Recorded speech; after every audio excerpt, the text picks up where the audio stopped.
What happens if you default under the GST law?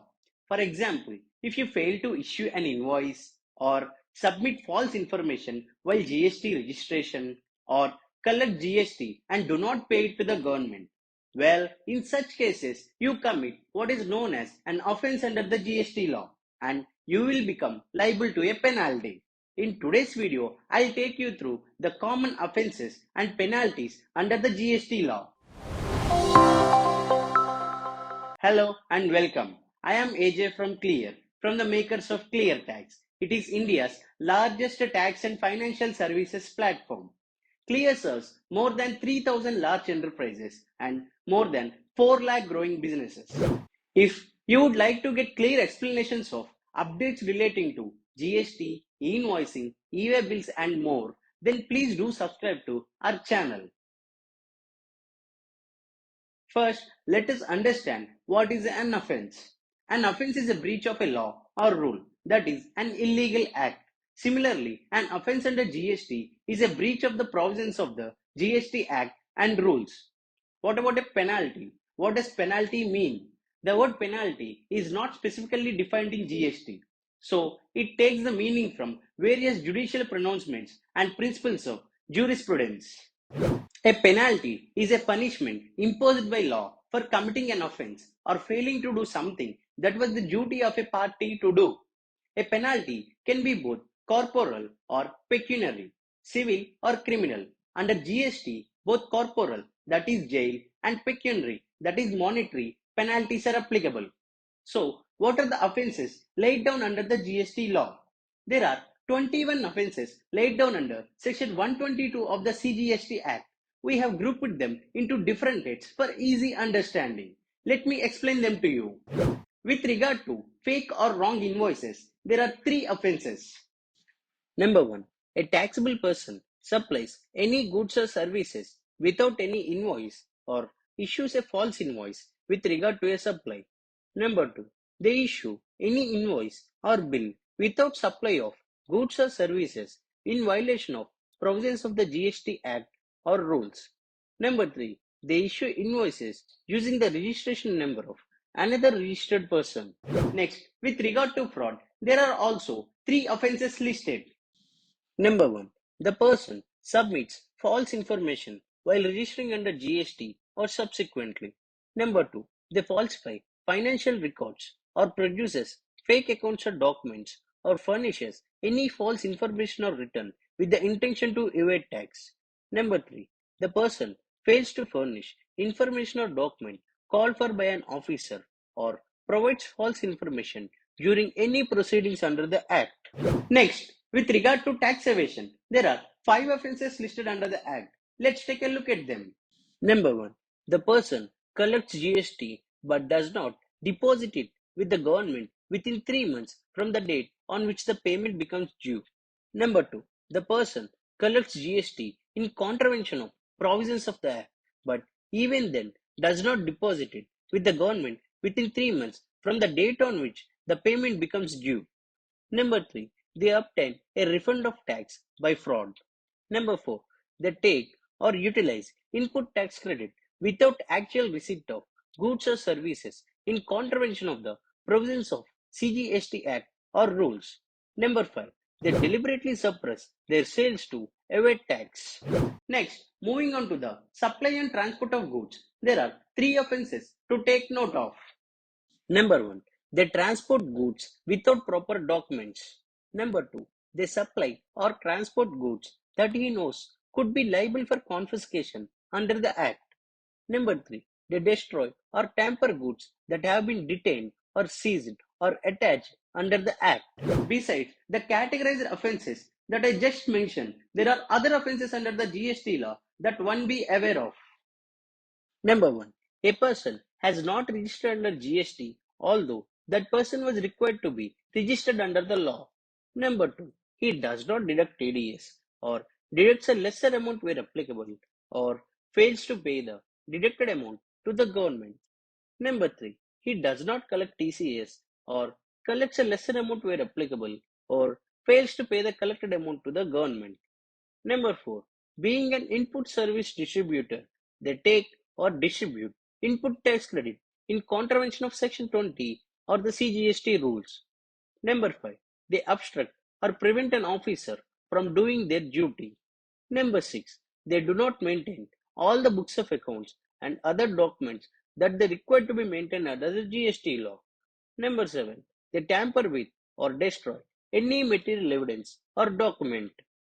So, what would be the penalty for these offences? Well, for the offences mentioned earlier, the penalty will be 10,000 rupees or an amount equivalent to the tax evaded, or the tax not deducted under Section 51, or short deducted, or deducted but not paid to the government, or the tax not collected under Section 52, or short collected, or collected but not paid to the government, or the input tax credit availed of or passed on or distributed irregularly, or the refund claimed fraudulently, whichever is higher.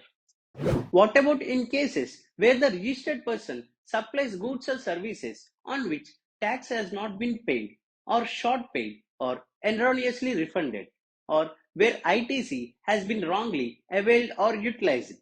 In such cases, number 1, if the offence takes place for any other than fraud or willful misstatement or suppression of facts to evade tax, the penalty will be 10,000 rupees or 10% of the tax due, whichever is higher. Number 2, if the offence is due to fraud or willful misstatement or suppression of facts to evade tax, then the penalty will be 10,000 or the tax due, whichever is higher. Did you know that there is also a 25,000 rupees penalty that may be imposed in certain cases? Yes, in cases where a person, number 1, aids or abets any of the offences specified in clause 1 to 21 of subsection 1 of section 122. Number 2, acquires possession of or in any way concerns himself in transporting, removing, depositing, keeping, concealing, supplying, or purchasing, or in any other manner deals with goods which he knows or has reason to believe are liable to confiscation under the Act or rules. Number 3, receives or is in any way concerned with the supply of or in any other manner deals with the supply of services which he knows or has reason to believe are in contravention of any provisions of this Act or rules. Number 4, fails to appear before the officer of central tax when issued with a summons for appearance to give evidence or produce a document in an inquiry.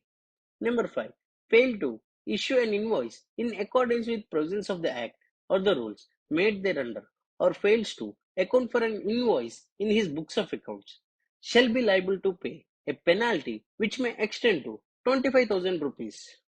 I hope you found this video useful so far. If you did, then please type in a yes in the comment section below. Next, we move on to GST returns. What happens in cases where taxpayer fails to file a GST return within the prescribed period? Well, Section 47 states that any registered person who fails to furnish the details of outward or inward supplies under Section 3738 or the returns under Section 39 or 45, for example, GSTR 1, 3V, 5, etc., by the due date shall pay a late fee of 100 rupees for every day of delay, subject to a maximum of 5,000 rupees. Please note that from June 2021, the late fee has been reduced to a total for 250 rupees in cases where the tax amount payable is nil, and to 1,000 rupees in cases where the taxpayer's turnover is up to 1.5 crore in the previous financial year. Also, if the taxpayer doesn't respond to the notice under Section 46 for non-filing the returns, the GST officer can do the best judgment assessment under Section 62. While issuing the assessment order, the officer can impose a general penalty under Section 125 up to 25,000 rupees. Also, any registered person who fails to furnish their annual return required under Section 44 shall be liable to a late fee of 100 rupees for every day of delay, subject to a maximum of 0.25% of their turnover in the state or union territory. Next, we move on to the penalty for failure to furnish an information return. The GST law says that if a person who is required to furnish an information return under Section 150 fails to do so within the period specified in the notice issued, then they would be liable to pay a penalty of 100 rupees for each day of period during which failure to furnish such return continues, subject to a maximum of 5,000 rupees. Now, let's understand what is the fine for failure to furnish statistics. So, if any person required to furnish any information or return under section 151 but without reasonable cause fails to furnish such information or return, or willfully furnishes any information or return which they know is false, will be punishable with a fine which may extend up to 10,000, and in case of continuing the offense further, then the fine may extend to 100 rupees for each day after the first day during which offense continues. The fine is subject to a maximum limit of 25,000 rupees. What about in cases where the penalty is not specifically mentioned under the Act? Well, in such cases, a general penalty will be applicable. Any offence under GST for which penalty is not specifically mentioned will be liable to a general penalty of up to 25,000 rupees. Last but not least comes to the important question: is the imprisonment under the GST law? Yes, GST has corporal punishments, that is, jail, for high value fraud cases as follows. If the tax amount involved is between 100 to 200 lakhs, the jail term will be up to 1 year, whereas the tax amount involved is in between 200 to 500 lakhs, the jail term will be up to 3 years, and in cases where the tax amount involved is more than 500 lakhs, the jail term will be up to 5 years. It is important to note that while this video covers all common offences and penalties under GST, the list is not exhaustive, and if a GST officer finds something to be in violation of the provisions of the law, they can issue a notice and penalize the taxpayer for it. What are the minor breaches under GST? Minor breaches are where the amount of tax involved is less than 5,000 rupees, or the errors or omissions are easily rectifiable and clearly made without any motive of fraud. It is important to note here that number 1, the penalty imposed for minor breaches shall depend on the facts and circumstances of each case and shall be in proportion to the degree and severity of the breach. Number 2, the registered person needs to be given an opportunity of being heard. This section under penalties is beneficial to businesses, especially SMEs, who may make genuine mistakes in the first few months of GST registration. Being penalized for genuine errors will be a hard blow to the SMEs who do not have as many resources as larger organizations to understand and adhere to the GST law. The GST law can often be challenging to understand and comply with, but don't worry, because Clear GST, India's most trusted solution for GST return filing, makes it simple and easy. Besides, you can get many exclusive features that assures 100% accurate GST returns. With Clear GST, you can connect with hundreds of ERPs and import data error-free. Filed all returns from GSTR1 to GSTR9C and more, made at least 3x faster.